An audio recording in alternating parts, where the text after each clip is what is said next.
नमस्कार दोस्तों, से राधे।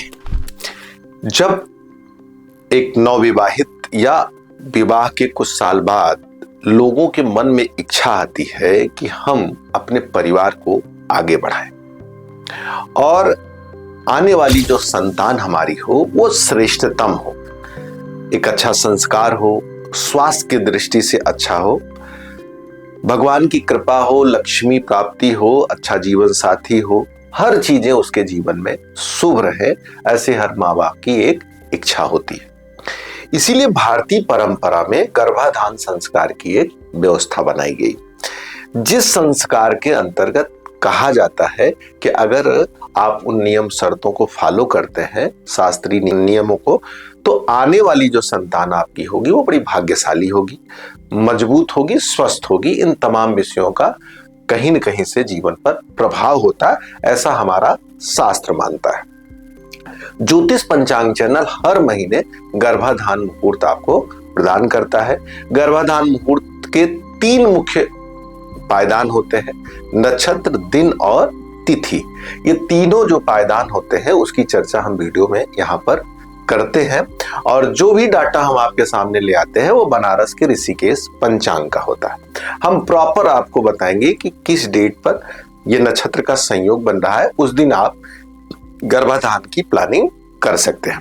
इसके साथ साथ और कुछ चीजें महत्वपूर्ण होती हैं, जैसे जो जातक इसको प्लान वे में ले रहे हैं उनके लिए आवश्यक यह है कि जिस डेट का चुनाव की तिथि के चुनाव करें उस दिन उनके घर के किसी बड़े बुजुर्ग की तिथि ना हो, ये ध्यान रखना है। और साथ में ये ध्यान रखना है कि आपकी कुंडली के हिसाब से चीजें थोड़ी सी बेहतर होनी चाहिए। तो ये 2 महत्वपूर्ण चीजों का आपको ध्यान रखना चाहिए। आइए जनवरी 2026 में गर्भाधान मुहूर्त क्या बन रहा है। आप देख रहे होंगे बोर्ड में एक माँ बाप अपने आने वाली संतान, आई हुई संतान के साथ आनंद ले रहे हैं। इसी शुभकामना के साथ हम चाहते हैं कि जो लोग भी वीडियो देखे भगवान उनके जीवन में अच्छी संतान दे।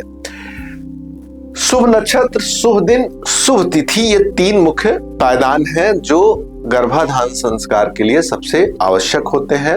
ये जो यहाँ पर तीनों लिखे हुए हैं ये शास्त्र के अनुसार यही नक्षत्र, यही दिन और यही तिथि अगर हो तो आप उस दिन प्लान कर सकते हैं। तो आइए जनवरी की सबसे पहली तारीख को अगर देखें तो रोहिणी नक्षत्र है। तो रोहिणी नक्षत्र को देखते हैं तो यहाँ पर रोहिणी नक्षत्र विद्यमान है, और रोहिणी नक्षत्र के साथ अगर दिन की बात करते हैं तो गुरुवार और त्रयोदशी है। तो गुरुवार यहाँ पर दिन लिया गया है। तिथि की दृष्टि से देखा जाए तो दशमी, द्वादशी और त्रयोदशी, तो यहाँ पर त्रयोदशी है। तो इसका मतलब यह हुआ कि जो साल का पहला दिन है वो गर्भाधान संस्कार के लिए शास्त्रीय विधि से कई अर्थों में उपयोगी है, जिसका आप उपयोग कर सकते हैं। अब दूसरी डेट की बात करते हैं, 2 तारीख की। 2 तारीख की अगर बात करें तो मृगशिरा नक्षत्र है, शुक्रवार और चतुर्दशी। तो मृगशिरा नक्षत्र की बात की जाए तो देखिए दूसरे नंबर पर मृगशिरा नक्षत्र है, और दिन कौन सा है? शुक्रवार, यहाँ पे शुक्रवार है। चतुर्दशी यहाँ पर नहीं है, लेकिन शास्त्र का एक मानना यह भी है कि अगर इन तीनों में 2 मिलते हैं तो उसको आगे बढ़ाया जा सकता है, उसको मध्यम से थोड़ा अच्छा कहा जाएगा। लेकिन अगर तीनों मिल जाए, साथ में आपकी हॉरोस्कोप भी मिले, तो ये सोने पे सुहागा होता है। लेकिन आप 2 तारीख को भी कहीं न कहीं से कंसीडर कर सकते हैं। आइए चलते हैं अगली डेट्स पे। 9 नंबर उत्तरा फाल्गुनी, यहाँ पे तीनों उत्तरा लिखा हुआ है, अर्थात उत्तरा फाल्गुनी 9 तारीख भी कहीं न कहीं से एक्सेप्टेबल है, कहीं न कहीं से चुनी जा सकती है, ली जा सकती है। क्या है उस दिन? शुक्रवार और षष्ठी तिथि है। तो शुक्रवार यहाँ पर ऑलरेडी है और षष्ठी तिथि यहाँ पर एब्सेंट है, यहाँ पे नहीं है। तो आप इस डेट को भी ले सकते हैं, लेकिन ये तिथि नहीं है, दिन और नक्षत्र का संयोग यहाँ पर अच्छे से बन रहा है। 10 जनवरी 2026 की अगर बात करें तो 10 जनवरी को हस्त नक्षत्र शनिवार और सप्तमी तिथि है। तो आप देखेंगे यहाँ पर हस्त नक्षत्र है और शनिवार नहीं है। गर्भाधान में जो क्रूर दिन होते हैं जैसे मंगलवार है, रविवार है, शनिवार को थोड़ा सा एक्सेप्ट नहीं किया गया है। सप्तमी तिथि की यहाँ पर बात की गई है 10 तारीख को, तो सप्तमी तिथि यहाँ पर है। तो इसका मतलब है कि नक्षत्र का संयोग भी अच्छा है, तिथि का संयोग अच्छा है, लेकिन दिन यहां पर नहीं होने के नाते तो इसको भी मध्यम से अच्छा कहा जाएगा, पूरा अच्छा नहीं कहा जाएगा। आगे बढ़ते हैं। 12 तारीख स्वाति नक्षत्र है।